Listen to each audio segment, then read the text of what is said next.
Hello and welcome to this edition of CareerLocker training. Today we are going to be looking at using the ILP ePortfolio for the high school version. This is Amy Rivera, your CareerLocker training representative. Let's get started. The page that you see in front of you is the professional homepage. If you've watched all of my videos, you'll notice that I've repeated this several times. The students should not be seeing this professional page. That is why there are two different registration codes, one for students and one for professionals. So make sure that you're not giving out your students the professional registration code. But to access the high school site, we're going to click on High School up at the top right-hand corner. This is the high school homepage. This is what your high school students see when they first log into CareerLocker. To access the ILP ePortfolio, we're going to click ILP ePortfolio. Here we have the ePortfolio ILP Individualized Learning Plan. For Wisconsin students, our ILP does meet the Wisconsin Comprehensive School Counseling Models requirements for their ILP, along with the ASCA American School Counseling Standards. Here we have the introduction, where students are going to be looking at why they should complete their individualized learning plan. So there are three sections: the Who Am I section, Where Am I Going, and How Do I Get There. We can start building our portfolio by clicking on this button, or we can click on this quick find over here in the left-hand corner and choose any of the categories. Or we can just do one of the categories on the left-hand side and click on it. Remember that the ILP ePortfolio is a place, I like to call it a storage house, where students can save all of their career development information they want to highlight. So this very first section is the contact information section. This is where the students punch in their personal information. They can also add any attachments, and remember that anytime a student adds an attachment to their ePortfolio, they can reopen that attachment anywhere they have internet access.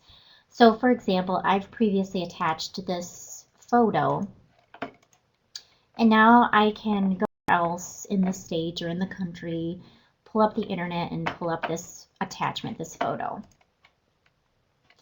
Here I have the ability to add all of the schools that I have attended, and also if I have a copy of a diploma or anything like that, I can scan them and attach them.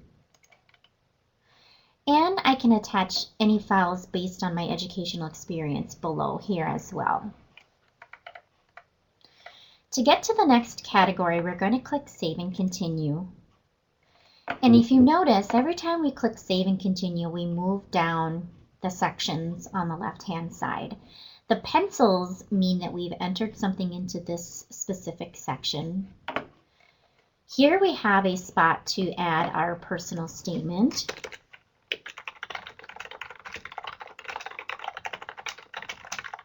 Or if a student has a document, let's say they wrote a personal statement in Microsoft Word, they would be able to attach that here. I'm going to click on Update and Continue. The next category is for educational applications.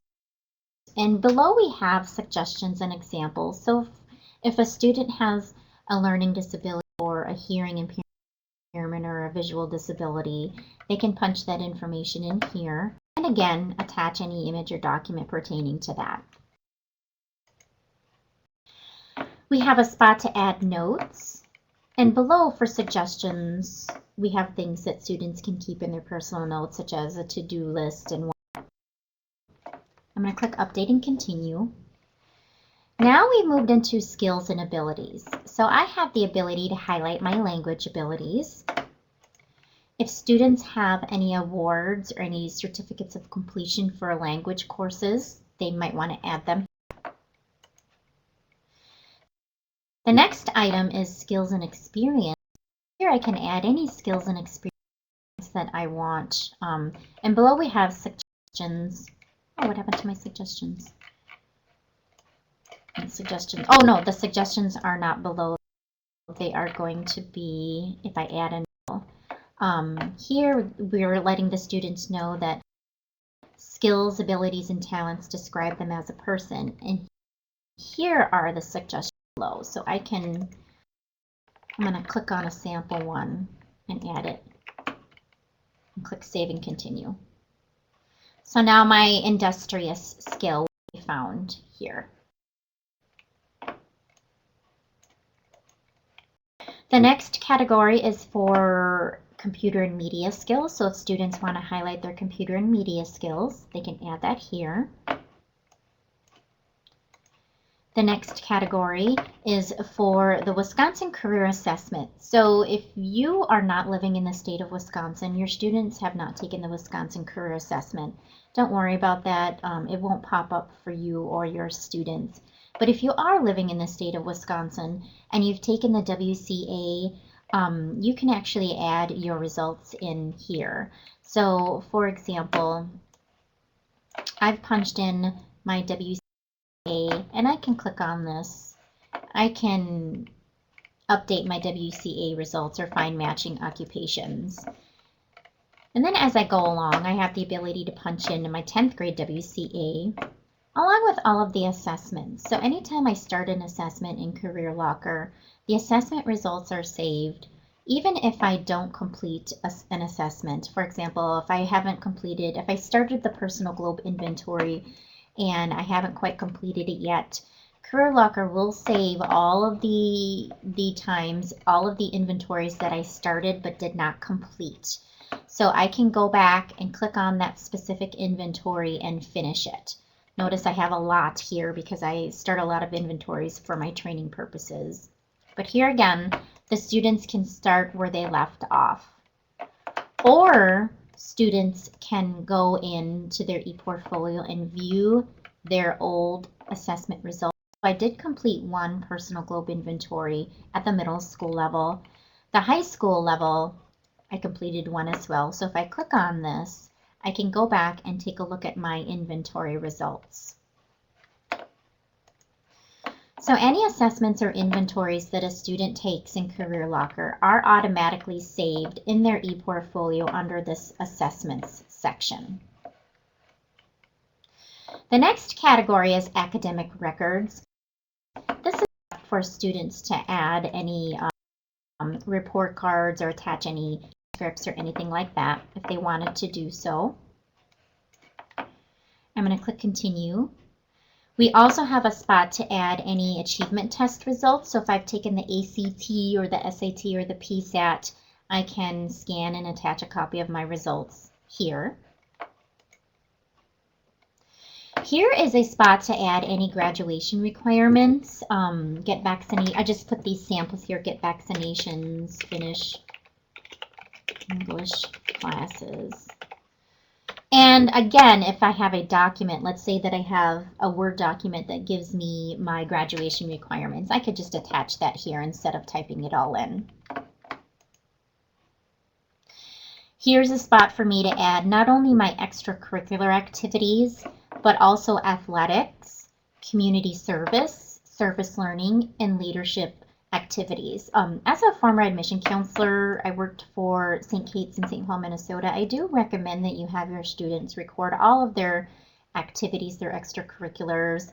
The activities are going to look good on college applications. So any extracurriculars, any athletic leadership positions or service learning, it's very good for students to highlight that, to start keeping a record of that. And then if they have documentation on any of the leadership or service learning that they've done, they can attach that to their ePortfolio. Lastly, we have leisure, and then I'm going to go to accomplishments. So here is the last category. So I can highlight my awards and honors. I've added samples here. Oops. And I can highlight any licenses and certificates. So if you have students that are CPR certified or they are certified lifeguards or anything of that sort, they can add that information in here and even attach a copy of their license. Then we have affiliations and memberships, which again is very good to highlight on a college application, any affiliations or memberships to organizations in the community. We also have a spot to highlight not only our publications for writers, but our exhibitions for artists. So artists and writers do have the ability to highlight their work. Now you notice one thing, I have these extra sections below here. I have these sections called cities visited, scout visits, all the way down. These are sections that I added into my own ePortfolio. You will not see these sections in your ePortfolio. Students do have the ability to add sections to their ePortfolio by clicking on this Create New Section link in the lower left-hand corner. And when we do that, we can add sections. So let's say I'm going to add something to my favorites. I'm going to do favorite, let's see, favorite restaurants, just as an example. And then when I'm ready, I can click my submit button. I can click the submit button. There's my submit button. And click the save right here. So now this new section on the left-hand side called favorite restaurant, I can punch anything, any text, or I can punch any, or I can add any image or document. The next section is where am I going section. This is where our favorites are saved. So anytime we save an occupation as one of our favorites, we can find that occupation list in the Where Am I Going section of our ePortfolio. Here I have a list of 22 occupations. I can actually go back, click on an occupation, and go back and research it more if I need to. If I click continue, the next category is my saved career clusters and pathways. So I have 4 of them saved. And again, I can click on this and go back to career cluster and research the information. We also have a spot for our saved schools and colleges and our favorite majors and degrees. So anytime a student saves things as their favorites, it's saved in the Where Am I Going section of their ePortfolio. The career family tree that you see on my screen pertains only to the students who are attending schools that have purchased the CareerLocker Wisconsin curriculum. So if you do not see this career family tree in your ePortfolio, don't worry, it just means that you're not attending a school that has purchased the curriculum. We also have these extra ones, and again, these are personal ones that I've added on my own just to show as an example of how to add sections. This last area is the How Do I Get There area, where we find our job seeking tools, our budgeting tools, and then any miscellaneous items. So if I click this job seeking profile, the very first section is a section for letters of recommendation. So I can attach any letters of recommendation that someone has emailed to me. It wouldn't hurt to add, your entire high school career's worth of letters of recommendation. I click continue. The next category, I can add any references that I have in mind. So if I add a new reference, let's say that I'm going to add Bugs Bunny. His title is Carrots. And then if Mr. Bugs Bunny had actually written a letter of recommendation or anything of the sort, I can attach a recommendation here with his personal information. The next item is a spot for us to add our work experience. And again, we can attach anything that pertains to our work experience. So you see here, I was an admission counselor for St. Kate's. I can change any information.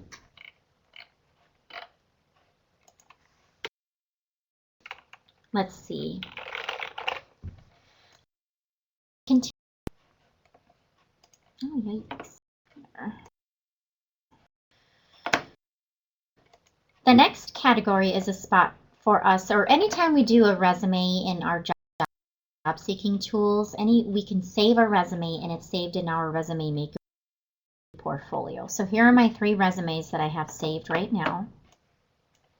Attach an image or a document. Resume maker. Oops, I can even attach any extra resumes. If I have resumes on my computer as a Word document, I can attach them here. The next category is the cover letter. So any cover letters that I have written under the job tools, they would be saved under the cover letter section of the ePortfolio. And then related, this is where I can any coursework that's pertaining to related to the job that I am seeking.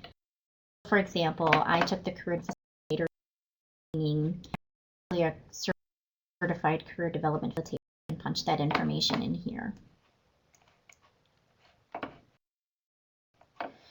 These last items, the job interview and the resume, these are relating to under the job seeking tools. We have the resume tool and the job interview tool. These are online tools that students can watch. There are actually quizzes in these 2 specific tools, so students can find their quiz results under their ePortfolio, under the resume quiz results, and under the job seeking profile, the resume, and the job interview. Okay, this last section is called My Activity Book, and again, this pertains to the CareerLocker curriculum that is only available to Wisconsin schools. So if you do not see the My Activity Book section in your ePortfolio when you log into your CareerLocker account, keep in mind it just means that you're not attending a school that has purchased the Wisconsin CareerLocker curriculum. We can then print and view our ePortfolio by clicking on the Print View section. Here we can choose which sections to print. So if I only want to print one specific section, I select Items. Then when I'm ready, I click the Print button. It will open up my, in a pretty user-friendly format.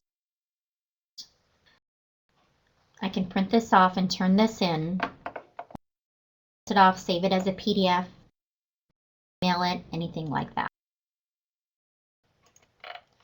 The last thing I can do is I can email my portfolio out directly from my ePortfolio. So if I click this share button, I can email it out. So I'm going to email it to myself.